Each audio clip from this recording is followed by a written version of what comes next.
ये कब कहती हूँ कि तुम मेरे गले का हार हो जाओ, वहीं से लौट जाना तुम जहाँ बेजार हो जाओ।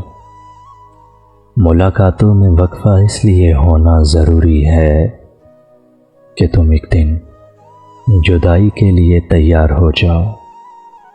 बहुत जल्द समझ में आने लगते हो ज़माने को, बहुत आसान हो थोड़े बहुत दुश्वार हो जाओ। बला की धूप से आई हूँ मेरा हाल तो देखो, बस अब ऐसा करो तुम साया दीवार हो जाओ।